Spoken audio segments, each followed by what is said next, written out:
الحمدللہ وحدہ والصلاة والسلام علی من لا نبی بعدہ فاعوذ باللہ من الشیطان الرجیم بسم اللہ الرحمن الرحیم۔ کتاب اصول ثلاثہ کی یہ 34ویں کلاس ہے، کلاس نمبر 34۔ ایمانیات کا تذکرہ چل رہا تھا۔ ایمان بالیوم الآخر یہ پچھلی کلاس میں شروع ہوا تھا موضوع، اور پچھلی کلاس کے اندر یہ بات ہوئی تھی کہ ایمان بالیوم الآخر یعنی قیامت کے دن کے اوپر ایمان یا عقیدہ آخرت، اس کے مختلف مراحل ہیں۔ پہلا مرحلہ تھا موت کے اوپر ایمان لانا، جس کی مفصل گفتگو الحمدللہ پچھلی کلاس میں ہو چکی ہے۔ دوسرا اس کا اگلا مرحلہ ہے، وہ ہے برزخ کی زندگی یا عالم برزخ یا قبر کی زندگی۔ قبر کی زندگی کے اوپر ایمان لانا، یہ اس کا دوسرا مرحلہ ہے۔ قبر کا مطلب ہے چھپانا یا دفن کرنا۔ سورہ عبسہ کے اندر اللہ پاک نے ارشاد فرمایا ثم اماتہ فاقبرہ، کہ پھر اللہ تعالیٰ نے اسے زندگی دینے کے بعد یعنی اسے موت دی اور اسے قبر دی یعنی اسے دفنایا۔ تو قبر کا مطلب ہوتا ہے کہ جسم کو یعنی میت کو چھپا دینا یا دفن کر دینا۔ مرنے کے بعد میت مٹی میں دفن ہو یا پانی میں غرق ہو جائے، یا اسے درندے کھا جائیں یا سمندر میں مچھلیاں کھا جائیں، یا جلا کے راکھ بنا دی جائے یا فضاؤں میں بکھر جائے، میت کا جسم یا اس کے ذرات جہاں بھی ٹھہرے ہوئے ہوں گے وہی اس کی قبر کہلائے گی۔ بعض لوگ جو قبر کے عذاب کا انکار کرتے ہیں، وہ یہ ایک بیتوکی دلیل بھی پیش کرتے ہیں کہ وہ یہ کہتے ہیں کہ بعض لوگوں کو تو قبر ملتی ہی نہیں ہے۔ جیسے اگر کوئی شخص سمندر میں ڈوب گیا تو اس کی لاش نہیں ملی، اب یا تو لاش اس کی پانی کی تہہ میں ہے وہیں پہ گل سڑ گئی، یا اسے مچھلیوں نے کھا لیا، یا ہو سکتا ہے کہ کوئی شخص ایسی جگہ ہو جہاں اسے درندے کھا جائیں، شیر چیتے وغیرہ اسے کھا جائیں اس کے پورے جسم کو، تو کچھ بھی باقی نہ بچے۔ یا ہندو لوگ اپنی میتوں کو، جو ہندو لوگ مر جاتے ہیں تو انہیں وہ جلا دیتے ہیں، پھر جب وہ جسے یہ کہتے ہیں کہ چتا کو جلا دی، تو ان کی چتا جو ہے میت کہلاتی ہے، تو وہ جل کے پھر وہ راکھ ہو جاتی ہے، تو اسے راکھ بنا دیا جاتا ہے۔ یا کوئی فضائی حادثہ ہوتا ہے، ہوائی جہاز فضاؤں میں ہی اگر جو ہے وہ کریش ہو جاتا ہے تو فضاؤں میں ہی جو ہے وہ جسم بکھر جاتا ہے، تو یہ کہتے ہیں کہ پھر سے قبر تو نہیں ہوئی۔ قبر کا مطلب صرف یہ نہیں ہے کہ مٹی کے اندر ہی جو ہے اگر دفنایا جائے اسے ہی قبر کہیں گے۔ میت کے ذرات یا اس کا جسم کہیں بھی ٹھہرے ہوئے ہوں گے وہی اس کی قبر کہلائے گی۔ سورہ ہود کے اندر اللہ پاک نے ارشاد فرمایا وَيَعْلَمُ مُسْتَقَرَّهَا وَمُسْتَوْدَعَهَا كُلٌّ فِي كِتَابٍ مُبِينٍ، کہ اللہ تعالیٰ اچھی طرح جانتا ہے اس کے مستقر کو اور اس کے مستودع کو۔ مستقر کہتے ہیں قرار گاہ، ٹھہرنے کی جگہ، رہنے کی جگہ، یعنی انسان جہاں دنیا کے اندر زندگی گزارتا ہے، ٹھہرتا ہے، وہ مستقر ہے اس کا۔ تو اللہ تعالیٰ جانتا ہے کہ انسان دنیا میں کہاں زندگی گزار رہا ہے، کس جگہ رہتا ہے۔ وہ مستودع کہتے ہیں سپرد ہونا یا سونپا جانا، کسی کو کسی کے حوالے کر دینا، اس کے سپرد کر دینا، اسے سونپ دینا۔ مستودع کا ویسے مطلب ہوتا ہے ایسا گودام جہاں کوئی چیز ذخیرہ کی جاتی ہے، جہاں کوئی چیز رکھی جاتی ہے۔ تو یہ مستودع سے مراد کیا ہے کہ اللہ تعالیٰ جانتا ہے مستودعہ اس کے ٹھہرنے، مستودع سپرد ہونے کی جگہ یا اس کے ذخیرہ ہونے کی گودام کی جگہ، سونپے جانے کی جگہ۔ اہل تفسیر لکھتے ہیں کہ اس سے مراد ہے قبر، کہ اللہ تعالیٰ اچھی طرح جانتا ہے کہ انسان کی ٹھہرنا کہاں ہے، اس کا مستقر یعنی رہنا دنیا کے اندر، اور مستودع اس کی قبر کہاں ہے۔ تو اگر قبر مٹی کے اندر نہیں بھی ہے تب بھی اللہ تعالیٰ اسے اچھی طرح جانتا ہے کہ اس کی قبر کہاں ہے۔ کل فی کتاب مبین، اور اللہ تعالیٰ نے یہ تمام چیزیں لوح محفوظ کے اندر جہاں تقدیر کے امور، تقدیر کی باتیں لکھی ہوئی ہیں، اس کے اندر اچھے طریقے سے بالکل وضاحت کے ساتھ لکھی ہوئی ہیں، کس شخص نے کہاں پیدا ہونا ہے، کہاں مرنا ہے، کہاں اس کی زندگی گزرے گی، کہاں وہ مرے گا اور کہاں وہ دفن ہوگا، یا وہ کہاں اس کے ذرات، اس کی باڈی موجود ہوگی. چاہے اس کے ذرات، اس کی میت کا جسم وہ بکھر جائے، ذرہ ذرہ ہو جائے. قبر کے اندر بھی مٹی میں مل جاتا ہے، گل سل جاتا ہے جسم. سمندر کے اندر بھی، سمندر کی تہہ میں چلے جائے گا تو مچھلیاں کھا جائیں گی، یا پانی میں ہی گل سل جائے گا، فضاؤں میں یا تو بکھر جائے گا. تو یہ کہیں بھی ہو اللہ تعالیٰ اسے جانتا ہے، وہی اس کی قبر ہے. تو یہ شبہ بالکل ہی جو ہے وہ غلط ہے کہ اس کو قبر نہیں ملی. وہ میت کہیں بھی ہوگی، اس کا جسم، اس کے ذرات ہوں گے چاہے، وہ اس کی قبر کہلائے گی. تو یہ قبر کی زندگی کا ایک دوسرا نام ہے برزخ کی زندگی. سورہ مومنون کے اندر اللہ پاک نے ارشاد فرمایا، آیت نمبر 100، وَمِن وَرَائِهِمْ بَرْزَخٌ إِلَىٰ يَوْمِ يُبْعَثُونَ، کہ برزخ جو اس مرنے والے کے بعد پیچھے ایک برزخ ہے، ایک پردہ ہے، ایک اوٹ ہے، ایک آر ہے، اِلیٰ یوم یبعثون، یہاں تک کہ وہ قیامت والے دن دوبارہ سے اٹھایا جائے گا. یعنی مرنے کے بعد اب وہ قیامت کے دن تک ایک برزخ کی زندگی میں ہے. تو یہ زندگی کا ایک مرحلہ ہے. ایک زندگی موت کے اوپر ختم ہو جاتی ہے، یعنی ایک مرحلہ پورا ہو جاتا ہے. دوسرا مرحلہ شروع ہوتا ہے قبر کی زندگی یا برزخ کی زندگی. اس کا اختتام ہوتا ہے قیامت کے قائم ہونے تک. پھر جب قیامت قائم ہو جائے گی تو وہ حساب کتاب کا دن ہے، اور اس کے بعد جنت اور جہنم انجام ہے، آخری ٹھکانہ ہے، فائنل ڈیسٹینیشن. پھر وہ ہمیشہ کی زندگی ہے. تو دنیا کی زندگی بھی محدود ہے، ایک دن ختم ہو جائے گی. اسی طرح قبر کی زندگی یا برزخ کی زندگی یہ بھی محدود ہے، یہ بھی ایک دن ختم ہو جائے گی جب سور پھونکا جائے گا اور قیامت قائم ہو جائے گی. تو ان سب کے اوپر ایمان لانا ضروری ہے. اور ہم جانتے ہیں، کتاب و سنت سے ثابت ہے، ہمیشہ ہم سنتے رہتے ہیں، پڑھتے رہتے ہیں. اس ہماری جو ہے کلاس عقیدے کی، اس کے اندر پیچھے ہم پڑھ کے آئے ہیں کہ جب میت کو قبر کے اندر دفنا دیا جاتا ہے تو اس کے پاس منکر و نکیر آتے ہیں، فرشتے آتے ہیں سوال پوچھنے کے لیے، اور اسے پوچھتے ہیں کہ تم کس کی عبادت کرتے تھے، تمہارا رب کون تھا، اور تم کس کے طریقے کے اوپر چلتے تھے، تمہارا دین کون سا تھا، اور تم کس کی اتباع کرتے تھے، تمہارے نبی، تمہارے رسول کون تھے. تو یہ ہر شخص سے جو ہے وہ سوال کیے جاتے ہیں. تو جو مومن شخص ہے وہ اللہ کی توفیق سے صحیح جواب دیتا ہے، پھر اس کی قبر جنت کا باغ بنا دی جاتی ہے. اس کے لیے جنت کا لباس لایا جاتا ہے، اس کے لیے جنت کا بچھونا لایا جاتا ہے، جنت کی کھڑکی کھول دی جاتی ہے، وہاں سے جنت کی ہوائیں آتی ہیں، جنت کے نظارے وہ دیکھتا ہے، اور وہ جنت کا لباس پہن کے جنت کے بستر کے اوپر آرام سے مزے سے سو جاتا ہے. اور اسے کہا جاتا ہے کہ بالکل اسی طرح آرام سے، اطمینان سے، یعنی خوش ہو کے مزے سے سو جاؤ جیسے کوئی نئی نویلی دلہن سوتی ہے. تمہیں کوئی ڈسٹرب نہیں کرے گا. جس طرح نئی نویلی دلہن کو صرف اس کا دلہا ہی اٹھا سکتا ہے، اسی طرح تمہیں بھی یہاں کوئی جو ہے ڈسٹربنس نہیں ہوگی، کوئی تکلیف نہیں ہوگی. آرام سے مزے سے سو جاؤ، اب تمہیں کل قیامت والے دن ہی اٹھنا ہے. اور اگر معاملہ برعکس ہو، میت کافر ہے، منافق ہے، مشرک ہے یا گنہگار ہے، تو پھر وہ صحیح جواب نہیں دے پاتا، اس قبر کے امتحان میں، اس آزمائش میں ناکام ہو جاتا ہے، اور پھر اس کے لیے ایک عذاب کا سلسلہ شروع ہو جاتا ہے. اس کی قبر تنگ ہو جاتی ہے، قبر اسے دباتی ہے، طرح طرح سے عذاب شروع ہو جاتے ہیں. اس کی قبر جہنم کا گڑھا بن جاتی ہے. ایک کھڑکی کھول دی جاتی ہے جہنم کی، جہاں سے جہنم کی تپش، اس کی آگ کی شدت، اس کی گرمی اور اس کا دھواں، اس کی بدبو آتی رہتی ہے. اور اس کے لیے آگ کا لباس لایا جاتا ہے، اس میت کو آگ کا لباس پہنایا جاتا ہے، اسے آگ کے بستر کے اوپر لٹا دیا جاتا ہے. اور پھر ایک لامتناہی سلسلہ ہے جو قیامت تک جاری رہتا ہے، عذاب کا. مختلف قسم کے عذاب سے قبر میت کو دوچار ہونا پڑتا ہے.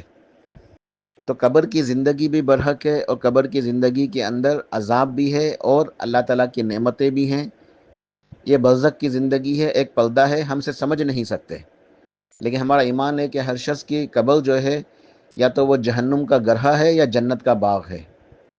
اب اگر ہم مثال کے طور پہ قبرستان چلے جائیں، کوئی پرانی قبر ہو، جب اس کو اگر کھود دیں، اس کی مٹی نکالیں، تو کیا ہمیں جنت کی کھڑکی، جنت کی خوشبوئیں، جنت کی ہوائیں نظر آئیں گی؟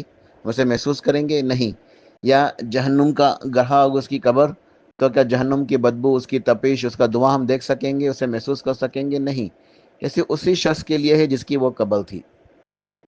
تو یہ غیب کے جو ہے وہ امور ہیں۔ ہمارا ایمان بالغیب ہے کہ ہم بغیر دیکھے صرف کتاب و سنت کی دلیلوں کے اوپر جو ہے ایمان لاتے ہوئے، ہمارے پیارے نبی محمد رسول اللہ صلی اللہ علیہ وسلم کے اوپر جو ہے ایمان لاتے ہوئے ہم تمام باتوں کی تصدیق کرتے ہیں، چاہے ہماری عقل میں آئے یا نہ آئے۔ تو قبر کی زندگی جو ہے ہم اس کے اوپر ایمان لاتے ہیں کہ یہ ایک برزخ کی زندگی ہے۔ ہر انسان کی قیامت اس کے مرتے ہی شروع ہو جاتی ہے، یعنی اس کے احوال شروع ہو جاتے ہیں، اور سب سے پہلے اس کی قبر کا مرحلہ ہے، اور یہ قبر کا مرحلہ قیامت تک کے لیے ہے۔ قیامت قائم ہوگی تو یہ مرحلہ ختم ہو جائے گا۔ تو ہم قبر کے اندر نعمتیں، قبر کو جو آسائشیں ملتے ہیں میت کو، اس کی قبر جو ہے جنت کا باغ بن جاتی ہے، تو یہ اللہ تعالیٰ کی طرف سے ایک انعام ہے، اکرام ہے۔ تو ہم اس کے پر بھی ایمان لاتے ہیں کہ مومن کی قبر جو ہے وہ جنت کا باغ ہے، مومن اللہ کی جنت کے اندر یعنی مزے سے ہے، نعمتوں میں ہے۔ اور اس بات پہ بھی ایمان لاتے ہیں کہ قبر جو ہے وہ منافق کے لیے، کافر مشرک کے لیے، گناہ گار کے لیے عذاب ہے۔ تو عذاب قبر کے پر بھی ایمان لاتے ہیں الحمدللہ۔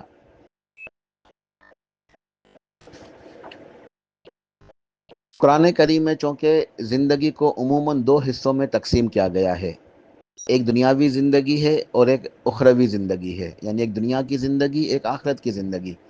تو زیادہ تر جو قرآن پاک کے اندر تذکرہ موجود ہے انہی دونوں کا موجود ہے، قیامت کی زندگی اور آخرت کی زندگی۔ اور اخروی زندگی یا آخرت کی زندگی کی زیادہ تر تفصیلات جنت اور جہنم، قیامت، حشر نشر، حساب کتاب اس سے متعلق ہیں۔ اس لیے بعض لوگوں کو یہ شبہ ہو گیا کہ قیامت سے پہلے نہ کوئی زندگی ہے اور نہ اس کے کوئی احوال ہیں۔ یہ شبہ دراصل ان لوگوں نے اٹھائے جنہوں نے ایک طرف تو حدیث کی حجیت کا انکار کیا، یعنی منکرین حدیث ہیں جو احادیث کو نہیں مانتے، تو دوسری طرف انہوں نے قرآن مجید میں کج فہمی کے اوپر مبنی بے لگام تعویلات کی ہیں، اپنی تفسیریں کی ہیں، قرآن کو سمجھا ہے اپنی عقل سے۔ یہ عقل پرستوں کا ٹولہ ہے جو احادیث کا انکار کرتا ہے اور قرآن پاک کی تفسیر کرتا ہے اپنی عقل سے۔ تو ایسے لوگوں نے قبر کی زندگی، برزخ کی زندگی، عذاب قبر کا انکار کر دیا۔ ورنہ حقیقت یہ ہے کہ سلف و صالحین کے اندر عہد رسالت سے لے کے عہد صحابہ، تابعین، تبع تابعین، آج تک تمام سلف و صالحین کے اندر اس مسئلے میں کوئی اختلاف نہیں تھا، اور قرآن و حدیث کے اندر برزخ کی زندگی، عالم برزخ یا جسے ہم قبر کی زندگی کہتے ہیں، اس کا ثبوت موجود ہے۔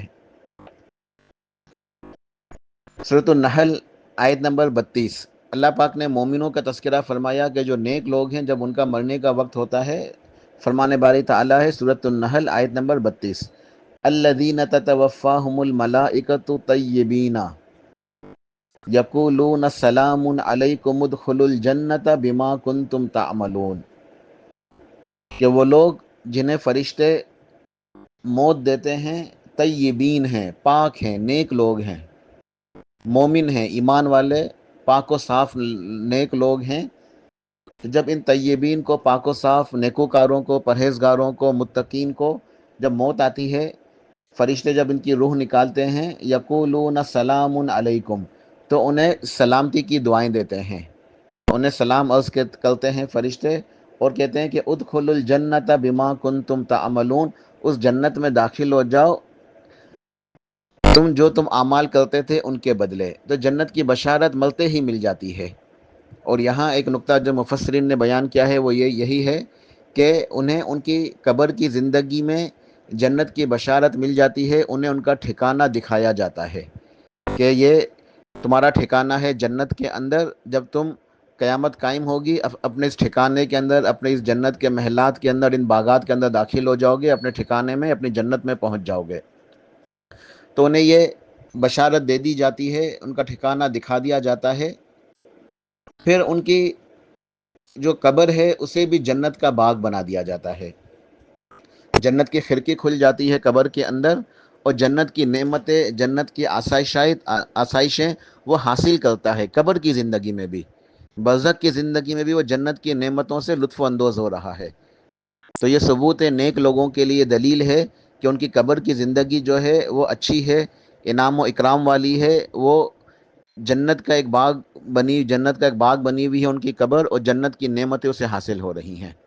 تو برزخ کی زندگی میں یہ نیکوکاروں کا حسن انجام ہے کہ جنت کی نعمتیں ہیں ان کے لیے۔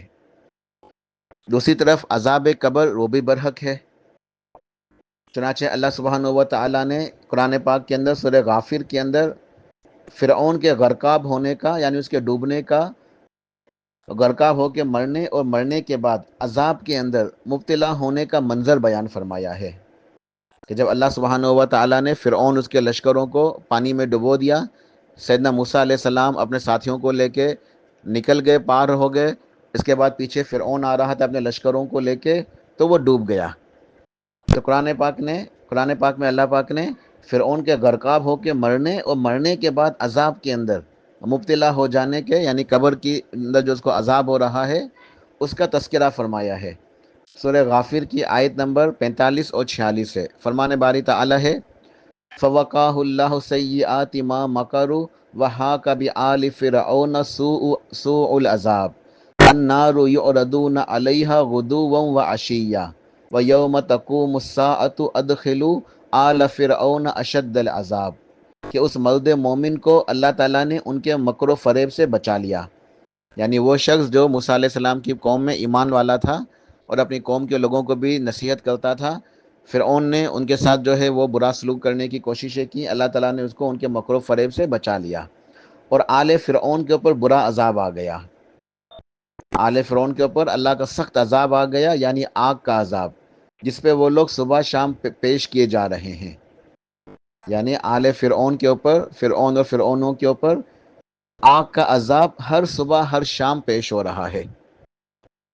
اب اس کی کیفیت کیا ہے یہ ہم جانتے بھی نہیں ہیں، سمجھتے بھی نہیں ہیں، نہ ہمیں جاننے کی اور سمجھنے کی ضرورت ہے، بس ایمان لانے کی ضرورت ہے کہ ہم اس کے اوپر ایمان لاتے ہیں کہ فرعون اور اس کے لشکروں کے اوپر ہر صبح ہر شام جہنم کا عذاب پیش ہو رہا ہے، ان کو ان کا ٹھکانہ دکھایا جا رہا ہے کہ یہ جہنم کے اندر یہ آگ ہے، یہ عذاب ہے، جس کا تم جو ہے وہ جس کے اندر تم مبتلا کیے جاؤ گے، اس جہنم کے اندر تم نے جانا ہے، تو انہیں یہ عذاب دیا جا رہا ہے۔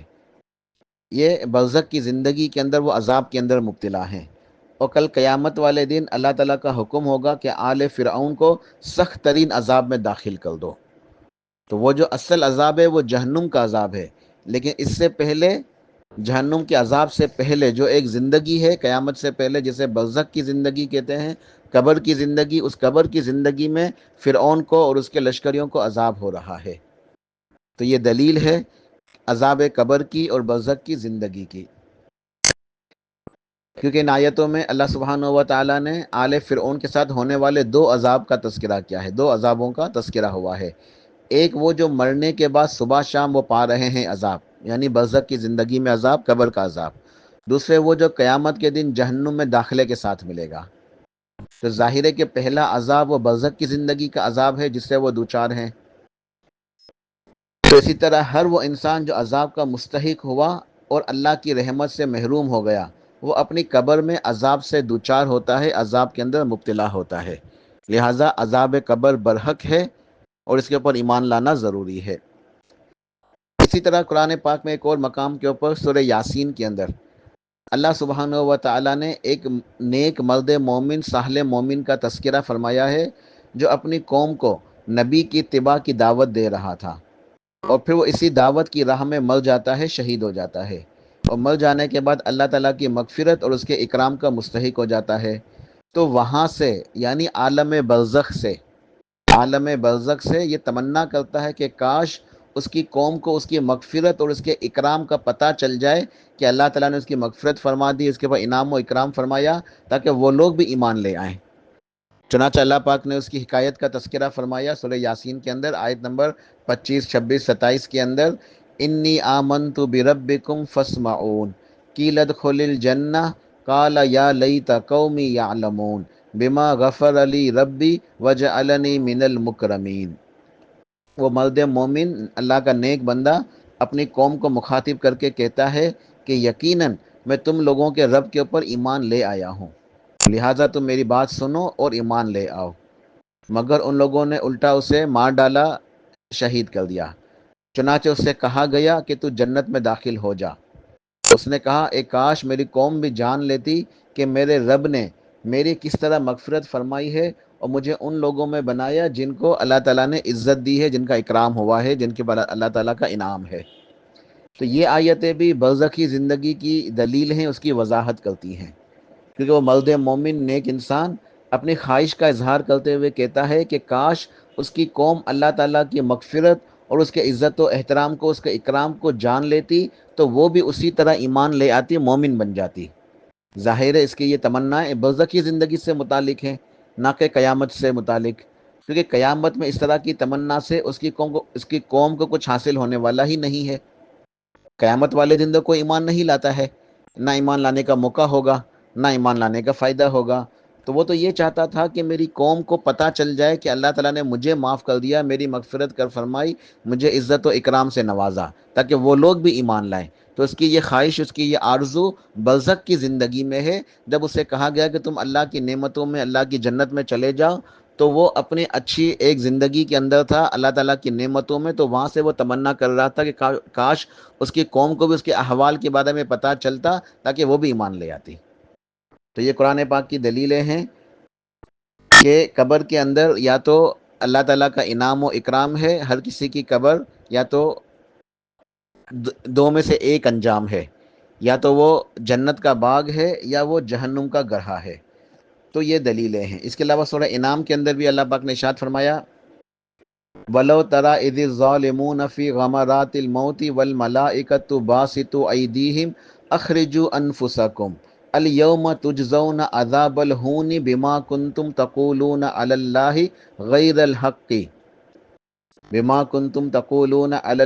غَيْرَ الْحَقِّ وَكُنتُمْ عَنْ آيَاتِهِ تَسْتَكْبِرُونَ۔ سورۃ الانعام آیت نمبر 93۔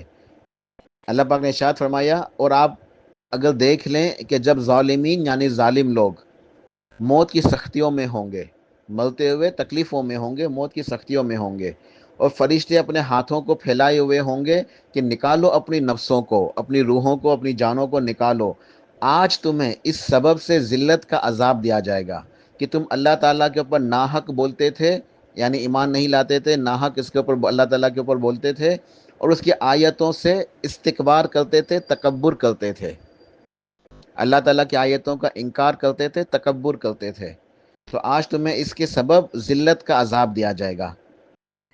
دیکھیں قرآن پاک کے اندر غور و فکر کرنے کی ضرورت ہے کہ کتنی وضاحت کے ساتھ، کتنی صراحت کے ساتھ اللہ پاک نے ارشاد فرمایا ہے کہ کفار کو ان کی عین وفات کے وقت یہ خبر سنائی جاتی ہے کہ آج تمہیں عذاب دیا جائے گا۔ ظاہر ہے کہ یہ عذاب قیامت کے دن کا عذاب نہیں ہے، کیونکہ جس دن کسی کافر کی موت واقع ہو رہی ہے وہ قیامت کا دن نہیں ہے، حالانکہ عذاب اسی دن آ جانے کی، آ پڑنے کی خبر دی جا رہی ہے، اور یہ عذاب دنیا کا عذاب بھی نہیں ہے، کیونکہ جس وقت ان کی روح کھینچی جا رہی ہے اسی وقت انہیں بتایا جا رہا ہے کہ آج تمہیں عذاب دیا جا رہا ہے، آج تمہیں عذاب دیا جائے گا، یعنی جس عذاب کے دیے جانے کی خبر دی جا رہی ہے ابھی وہ شروع نہیں ہوا، حالانکہ روح نکالی جا رہی ہے، پس یہ عذاب مرنے کے بعد یعنی موت کی زندگی کے بعد ہے، اور قیامت سے پہلے کا عذاب ہے۔ تو یہ کون سی زندگی ہے؟ یہ برزخ کی زندگی ہے، یہ قبر کی زندگی ہے، تو یہ قطعاً عذاب برزخ ہوا، یعنی قبر کا عذاب ہوا۔ قرآن پاک سے دلائل بہت سارے ہیں، قرآن پاک کے اندر بھی، احادیث کے اندر بھی، لیکن زیادہ طویل نہ ہو جائے اس کے لیے کہ میں آخری دلیل جو ہے نا پیش کر کے میں آج کے اس درس کو جو ہے نا میں اسی پہ اکتفا کرتا ہوں۔ پھر اگلی جو ہے انشاءاللہ درس اسی کلاس کی جو دوسری وائس ہوگی اس میں احادیث کا تذکرہ کروں گا، تو قرآن پاک کی آیتیں اور بھی ہیں لیکن ایک کا تذکرہ کر کے یہاں میں مکمل کرتا ہوں۔ اللہ پاک نے سورہ توبہ کے اندر منافقین کا تذکرہ فرمایا۔ منافقین کے تذکرے میں سورہ توبہ آیت نمبر 101، سَنُعَذِّبُهُم مَّرَّتَيْنِ ثُمَّ يُرَدُّونَ إِلَىٰ عَذَابٍ عَظِيمٍ، کہ ان منافقین کو ہم عنقریب 2 مرتبہ عذاب دیں گے، پھر انہیں زبردست عذاب کی طرف پلٹایا جائے گا۔ تو زبردست عذاب سے مراد یہاں حتمی طور پہ قیامت کے بعد کا عذاب ہے، یعنی جہنم کا عذاب۔ ثم یردون الی عذاب عظیم، یہ عذاب عظیم سے مراد یہاں جہنم کا عذاب ہے۔ اور اس سے پہلے ارشاد فرمایا سنعذبہم مرتین، تو ان قریب ہم انہیں 2 مرتبہ عذاب دیں گے۔ تو یہ 2 مرتبہ کون سا عذاب ہے؟ اس کی تفسیر یہ ہے کہ 2 مرتبہ جو عذاب ہے، ایک تو دنیا کے اندر ذلت اور رسوائی کا عذاب ہے، دنیا کے اندر بھی ایک ذلت اور رسوائی ہے منافقین کے لیے، اور دوسرا عذاب قبر کا عذاب ہے، برزخ کی زندگی کا عذاب ہے۔ تو منافقین کو دنیا میں بھی عذاب ہے، دنیا کے اندر بھی ان کے لیے عذاب ہے، ان کے لیے قبر کا عذاب بھی ہے، پھر ان کا آخرت میں ان کے لیے جہنم ہے۔ تو یہاں میں نے دلائل جو نقل کیے مومنوں کے لیے بھی، کہ مومن کی زندگی، جو مومن کا موت کا وقت آتا ہے تو فرشتے انہیں بشارت دیتے ہیں اور اس کی قبر جنت کا باغ بن جاتی ہے، وہ جنت کی نعمتوں میں ہے۔ پھر کافرین، ظالمین، مشرکین کا تذکرہ ہے کہ وہ جو ایمان نہیں لاتے ان کے لیے برزخ کی زندگی میں یعنی قبر کی زندگی میں بھی عذاب ہے۔ اور اس آیت کے اندر منافقین کا تذکرہ ہوا کہ منافقین کے لیے دنیا میں بھی عذاب ہے، قبر میں بھی یعنی برزخ کی زندگی میں بھی، اور حشر میں بھی یعنی قیامت والے دن بھی ان کے لیے عذاب ہے۔ تو بہرحال ان تمام آیات بینات سے، قرآن پاک کی عظیم آیتوں سے قبر کا عذاب اور قبر کی نعمتیں یہ ثابت ہو رہی ہیں، تو اس کے اوپر ایمان لانے کی ضرورت ہے۔ اس کے بعد اگلی وائس کے اندر انشاءاللہ احادیث پیش کی جائیں گی۔ اللہ تعالیٰ سمجھنے کی، عمل کرنے کی توفیق عطا فرمائے۔ سبحان ربک رب العزت عما یصفون وسلام علی المرسلین والحمد للہ رب العالمین۔